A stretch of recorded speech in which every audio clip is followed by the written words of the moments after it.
سمجھتے تھے. تو یہی اعمال اور عقیدے کی بنیاد پر قرآن اور حدیث نے ان کو مشرک کہا. اللہ کے رسول صلی اللہ علیہ وسلم نے ان سے قتال کیا. اب اگر آج یہی آپ بزرگوں انبیاء اور صالحین کے ساتھ کہتے ہو تو آپ توحید والے کیسے ہو جاؤ گے؟ آپ بھی تو مشرک ہوئے. ہاں کہا فَإِن قَالَ. اب اگر وہ مزید ایک سوال یہ کرتا ہے کہ ان سب باتوں کو سننے کے بعد وہ کہتا ہے ارے تم یہ کہہ رہے ہو اَتُنْكِرُ شَفَاعَةَ رسول اللہ صلی اللہ علیہ وسلم وَتَبْرَؤُ مِنْهَا. کیا تم اللہ کے رسول صلی اللہ علیہ وسلم کی شفاعت کا انکار کرتے ہو اور اس سے براءت کا اظہار کرتے ہو؟ اب یہاں ایک دوسرا پیترا دیکھیے جو سوال کر رہے ہیں. آپ اگر قبر پرستوں سے اور ان سے بات کرو گے تو یہی چیزیں پیش کریں گے. ارے قرآن تو کہتا ہے اللہ کے رسول صلی اللہ علیہ وسلم کے قیامت کے دن اللہ کے حدیثوں میں ہے کہ اللہ کے رسول شفاعت کریں گے, مقام محمود آپ کو دیا جائے گا. تو وہی سوال کرے گا کہ کیا تم شفاعت کا انکار کر رہے ہو, اس کا رد کر رہے ہو؟ تو اس کو جواب دو. دیکھیں یہ کیسا اشتباہ ہے. شفاعت وہ ہے, ایک شفاعت وہ ہے جس کو قرآن نے رد کیا ہے, اور ایک وہ ہے جس کا اثبات کیا ہے. یہ مشرکین شرک کرنے والے اور شرک کو فروغ دینے والے قرآن کی ثابت شدہ شفاعت کو دلیل بنا کر اس چیز کو بیان کرتے ہیں یا ثابت کرنا چاہتے ہیں جس کو قرآن نے رد کیا ہے, جو مشرکین مانتے تھے. تو وہی جواب میں دے رہے ہیں شیخ محمد عبد الوہاب کہ اگر وہ یہ سوال کرتا ہے کہ کیا تم یہ اس بات کا انکار کرتے ہو کہ اللہ کے رسول قیامت کے دن سفارش کریں گے اور دوسروں کو بھی اجازت ملے گی جو کریں گے, جو قرآن و حدیث میں ہم اسے مانتے ہیں, تو جواب دیا کہ تم یہ جواب دو لا انکرھا ولا اتبرأ منھا. نہ میں اس شفاعت کا انکار کرتا ہوں اور نہ اس سے لا تعلق ہوں, میں مانتا ہوں اس سے اس کو, بلکہ یہ یقین اور ایمان رکھتا ہوں کہ اللہ کے نبی جناب محمد رسول اللہ صلی اللہ علیہ وسلم شافع اور مشفع ہوں گے. قیامت کے دن باذن اللہ سفارش کرنے والے ہوں گے اور آپ کی سفارش کو قبول کیا جائے گا, اور میں امید رکھتا ہوں کہ میں بھی اس کی آپ کی شفاعت کا حقدار بنوں گا. لیکن ہاں میں مانتا ہوں وہ, لیکن یہ شفاعت کیا ہے, کس کا حق ہے؟ وَلَكِنَّ الشَّفَاعَةَ كُلَّهَا لِلَّهِ. لیکن یہ بات یاد رکھیے کہ شفاعت کا اختیار پورا کا پورا اللہ کے پاس ہے. ہاں اللہ تعالیٰ نے خود قرآن مجید میں فرمایا سورہ زمر میں قُلْ لِلَّهِ الشَّفَاعَةُ جَمِيعًا. آپ لوگوں کو بتا دیجئے اے رسول, قل یعنی اللہ کے رسول کو خطاب ہے, آپ کہہ دیجئے, بتا دیجئے کیا لِلَّهِ الشَّفَاعَةُ جَمِيعًا, ساری کے ساری شفاعت کا اختیار اللہ کو ہے, اللہ کے لیے خاص ہے. کیا مطلب ہے قرآن کی اس آیت کا کہ ہم جس کو چاہیں سفارشی بنا سکتے ہیں؟ کیا یہ رد ہو رہا ہے اس کا؟ ہاں دنیا میں جیسے یہاں مثال دیتے ہیں نا کہ ایک بادشاہ کے پاس وزیر کی, شہزادے کی, ملکہ کی چلتی ہے, کمپنی میں مینیجر کے پاس جانے کے لیے نیچے والا جو ہے سفارش کرتا ہے, مالک کے پاس مینیجر کی چلتی ہے, وغیرہ وغیرہ. تو اللہ رب العالمین کو مخلوق پر قیاس کر رہے ہو؟ ہاں کمپنی کا مالک مجھے نہیں پہچانتا اس لیے پہچاننے والے کو میں بیچ میں ڈالتا ہوں. بادشاہ عام رعایا کو نہیں پہچانتا اس لیے وہ وزیر کو جو پہچانتا ہے اس کو ڈالتا ہے کہ مجھ کو بتا کہ ہاں یہ اچھا آدمی ہے, ایسا ہے, ایماندار ہے, ہنرمند ہے, اس کو ایسا ایسا کام دے دے. تو بادشاہ کو تعارف کراتا ہے. کیا سارے اولیاء صالحین انبیاء کسی ایسی چیز کو اللہ کے جناب میں پیش کر سکتے ہیں جو اللہ نہیں جانتا؟ کہ اے اللہ تیرے فلاں بندے کے گھر میں جو ہے یہ ضرورت ہے اس کی پوری کر دے. اللہ کو معلوم نہیں ہے کہ آپ کے گھر میں فاقہ ہے, آپ کے گھر میں کوئی بیمار ہے, آپ کی کوئی فلاں مشکل ہے, آپ کو فلاں حاجت ہے؟ یہ بزرگان دین اور اولیاء اور صالحین بتائیں گے, اللہ کو نہیں معلوم ہے. دنیا کے بادشاہوں پر قیاس کرتے ہو, یہ اللہ کی شان میں گستاخی ہے. اللہ کائنات کی ہر چیز کا علیم و خبیر ہے, ایک بال برابر اس کا لاکھواں حصہ بھی اللہ کے علم سے باہر نہیں ہے. آپ دنیا کے لوگوں پر قیاس کر کے اللہ کو بیان کرتے ہو صفات میں. خیر وہ الگ بحث ہے, لیکن شیخ محمد عبد الوہاب نے آگے کہا کہ آپ یہ جواب دو کہ میں شفاعت کو مانتا ہوں کہ آپ شافع اور مشفع ہیں اور آپ کی شفاعت کی امید رکھتا ہوں, لیکن یہ شفاعت اس کا اختیار نبی کریم صلی اللہ علیہ وسلم یا اولیاء اور صالحین کو نہیں ہے. قرآن میں اللہ نے فرمایا سورہ زمر آیت نمبر 44 قُلْ لِلَّهِ الشَّفَاعَةُ جَمِيعًا, کہ آپ کہہ دیجئے کہ شفاعت کا پورا اختیار اللہ کا ہے. جنت اللہ کی ہے تو ہم جنت کسی اور سے مانگیں گے؟ جب اللہ کی جنت ہے اللہ سے مانگیں گے تو اللہ کی شفاعت ہے اللہ سے ہی مانگی جائے گی. تو آگے کہا وَلَا تَكُونُوا إِلَّا مِن بَعْدِ إِذْنِ اللَّهِ, اور یہ شفاعت جو اللہ کا اختیار ہے تو اس کے بارے میں قرآن نے یہ بھی کلیئر کر دیا کہ کیا مطلب ہے اس کا, کہ یہ شفاعت جو ہوگی اللہ کی اجازت اور حکم کے بعد ہی ہوگی. کوئی ہستی, کوئی فرشتہ, کوئی نبی اللہ کی اجازت کے بغیر اللہ کے جناب میں سفارش کسی کی نہیں کر پائے گا, جیسے دنیا میں لوگ بغیر اجازت کے سفارش کرتے ہیں. شفاعت کا مطلب کیا ہے؟ اہل علم نے شارٹ تعریف کی کہ طلب الخیر للغیر، خیر کو مانگنا کسی اور کے لیے. میں جا رہا ہوں کسی کے پاس، بڑے آدمی کے پاس، اپنے کسی دوست، بیٹے یا فلاں اور فلاں کے لیے کہ ارے اس کو نوکری پہ رکھ لو، اس کو یہ کر لو، تو غیر کے لیے خیر مانگ رہا ہوں اس سے، یہ ہے شفاعت.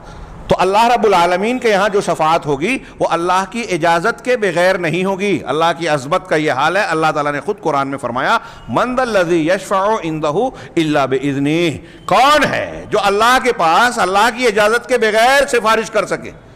اللہ کی اجازت کے بغیر اللہ کے سامنے کوئی سفارش نہیں کر سکے گا، کوئی لب کشائی، ہونٹوں کو جنبش نہیں دے سکے گا.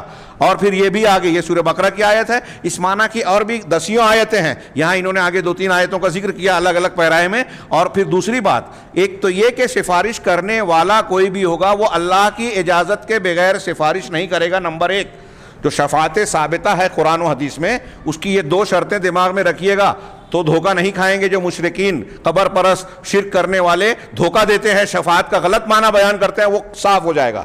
پہلی شرط یہ ہے جو شفاعت اللہ کے پاس ہوگی کہ اللہ جسے اجازت دے گا وہی سفارش کرے گا، نمبر 1.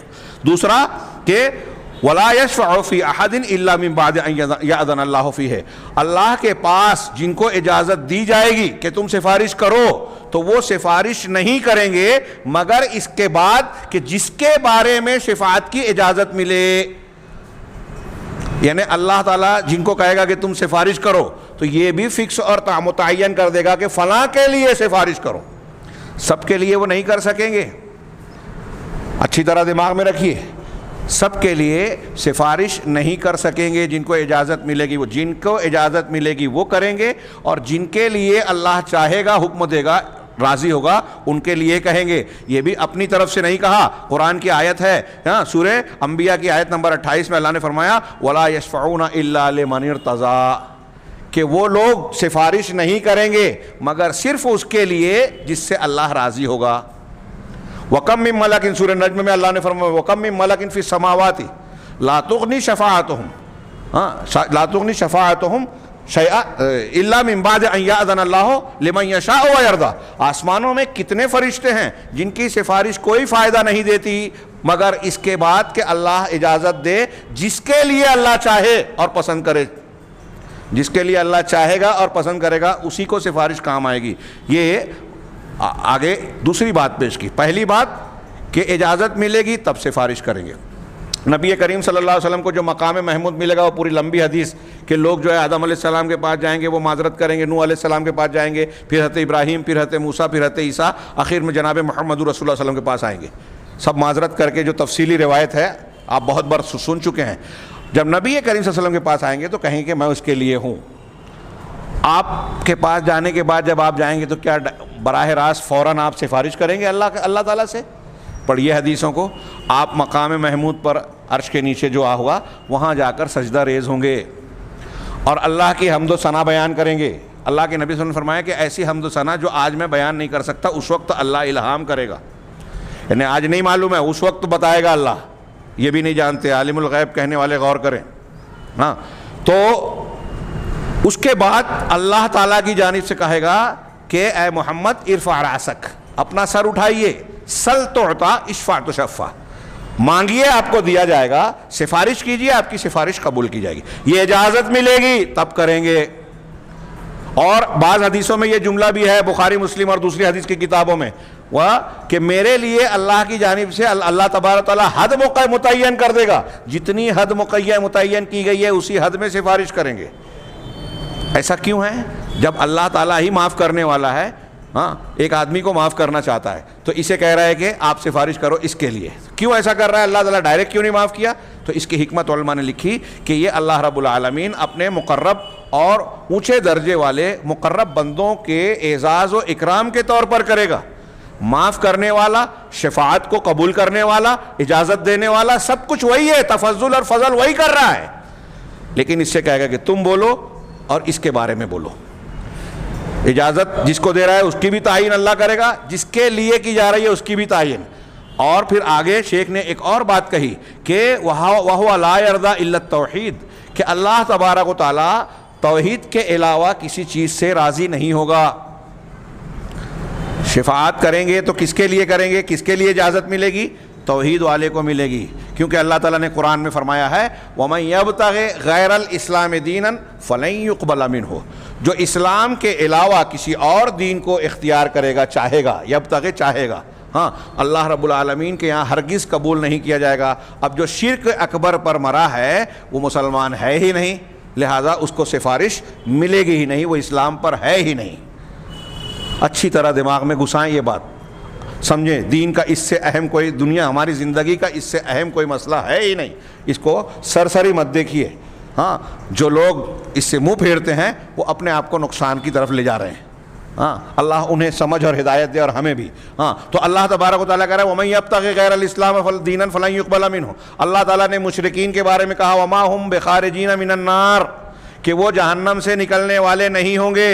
کائنات کی کوئی ہستی جو شرک اکبر پر مرا ہے اسے جہنم سے نکال نہیں سکے گی، نکلوا نہیں سکے گی، یہ بالکل حتمی فیصلہ ہے قرآن و حدیث کا۔ حضرت ابراہیم اپنے باپ کو نہیں بچا سکیں گے، نبی کریم صلی اللہ علیہ وسلم اپنے سگے چچا ابو لہب ابو طالب اور اپنے والدین کو نہیں نکال سکیں گے جہنم سے۔ تبت یدا ابی لہب مطلب سگا چچا تھا نا، آئے گی سفارش کام؟ ابو طالب سگے چچا تھے، بلکہ ساتھ بھی دیا انہوں نے، اس سے تو مخالفت کی تھی، ابو طالب نے تو ساتھ دیا تھا۔ ہاں، وفات ہوئی تو اللہ کے رسول نے کہا کہ جب تک مجھے منع نہ کیا جائے آپ کے لیے سفارش کروں گا، اپنے باپ کے دین پر انتقال کیا، کلمہ نہیں پڑھا۔ بخاری مسلم کی صحیح، شیعہ حضرات روافض اس کو نہیں مانتے، لیکن یہ بالکل ثابت شدہ بات ہے۔ تو اللہ تبارک و تعالیٰ نے آپ کو اپنے چچا ابو طالب کے لیے دنیا میں، بہت غور سے سنیے اور یہ بات اگرچہ گزر چکی ہے اس کو پھر سے تازہ کیجئے، کہ ابو طالب جو سگے چچا تھے، انتقال کے بعد جب آپ نے ان کے لیے استغفار کی دعا کرنا چاہی تو قرآن میں آیت آئی ما کان للنبی والذین آمنوا ان یستغفروا للمشرکین۔ اگر اس پس منظر کو نہ بھی رکھیں، قرآن کی آیت پر صرف غور کیجئے کہ نبی کے لیے اور مسلمانوں کے لیے، مومنوں کے لیے جائز نہیں ہے، روا نہیں ہے، مناسب نہیں ہے کہ وہ مشرکین کے لیے مغفرت طلب کریں، دعائے مغفرت کریں۔ مشرکین کے لیے دنیا میں دعائے مغفرت سے منع کر دیا اللہ نے، وَلَوْ كَانُوا أُولِي قُرْبَىٰ، چاہے وہ قریبی رشتہ دار ہوں، مِن بَعْدِ مَا تَبَيَّنَ لَهُمْ أَنَّهُمْ أَصْحَابُ الْجَحِيمِ، یہ واضح ہو جانے کے بعد کہ وہ جہنمی ہیں۔ رونگٹے کھڑے کر دینے والی ہے یہ اس کا معنی، اگر آدمی سمجھے اور غور کرے کہ اللہ کے نبی صلی اللہ علیہ وسلم سید المرسلین، خاتم النبیین، شفیع المذنبین یوم القیامہ، ہم کہتے ہیں آپ کو کہا جا رہا ہے کہ مشرکین کے لیے آپ کی استغفار کی دعا جائز نہیں ہے، منع ہے۔ صحیح حدیث میں ثابت ہے کہ آپ اپنی والدہ کی قبر پر گئے، رونے لگے، صحابہ نے پوچھا کیا بات ہے، کیوں رو پڑے؟ کہا کوئی بات نہیں، میں نے اللہ تبارک و تعالیٰ سے اپنی والدہ کی قبر کی زیارت کی اجازت مانگی تو یہ اجازت دی گئی، لیکن میں نے یہ اجازت مانگی کہ میں اپنی والدہ کے لیے استغفار کی دعا کروں، اس کی اجازت نہیں دی گئی۔ میں کہتا ہوں یہ رونگٹا کھڑا کر دینے والی بات ہے۔ ہاں، رسولوں کا سردار یہ کہہ رہا ہے اور آپ کو خطاب کر کے کہہ رہا ہے کہ شرک پر مرنے والوں کے لیے آپ مغفرت کی دعا نہیں کر سکتے۔ دنیا میں مغفرت کی دعا نہیں کر سکتے تو آخرت میں شرک کرنے والوں کے لیے سفارش کر سکیں گے؟ صرف یہی دلیل نہیں ہے، یہ قرآن کی آیتیں ہیں اور بخاری اور مسلم کی صاف صاف حدیثیں اس مضمون کی ہے۔ حضرت ابو ہریرہ رضی اللہ تعالیٰ عنہ کی روایت میں ہے، میں اپنے الفاظ میں مختصراً پیش کروں کہ آپ نے پوچھا تھا کہ من اسعد الناس بشفاعتک یا رسول اللہ، کہ قیامت کے دن اللہ کے رسول آپ کی شفاعت پانے والا سعادت مند سب سے بڑا حقدار کون ہوگا؟ ہاں، اللہ کے رسول نے اس سوال پر حضرت ابو ہریرہ کی تعریف بھی کی کہ تمہاری علم کی حرص میں دیکھتا ہوں، مجھے امید تھی کہ یہ سوال تم ہی کرو گے، اور پھر جواب دیا کہ من قال لا الہ الا اللہ خالصا من قلبہ، وہ شخص شفاعت پائے گا قیامت کے دن میری جو لا الہ الا اللہ کو اپنے دل کے خلوص کے ساتھ کہتا ہے، زبان سے خالی خلی یوں ہی نہیں، دل کے اخلاص کے ساتھ جو کہتا ہے۔ اور مسلم شریف کی ایک حدیث میں ہے کہ میں نے جو اپنی دعا کو جو دنیا میں اللہ نے مجھے دی تھی اس کو جو روک رکھا ہے اپنی امت کی شفاعت کے لیے، تو میری یہ شفاعت قیامت کے دن ہر اس شخص کو ملے گی میری امت کے جس نے اللہ کے ساتھ شرک نہ کیا ہو۔ کتنی کلیئر اور صاف صاف دلیلیں ہیں۔ اب آپ شرک بھی کرتے جائیں اور یہ کہیں کہ نبی کا دامن پکڑ کر مچل جائیں گے قیامت کے دن اور بچ جائیں گے، آپ کی سفارش پا لیں گے۔ اللہ کے نبی صلی اللہ علیہ وسلم، یہ جو آیتیں اور مضمون ہیں آگے آ رہا ہے کہ جب شفاعت اللہ کا حق ہے، شفاعت کرنے کی اجازت اللہ دے گا، نہ تو نبی کو اختیار نہیں ہے، تو ہم نبی سے کیسے مانگ سکتے ہیں؟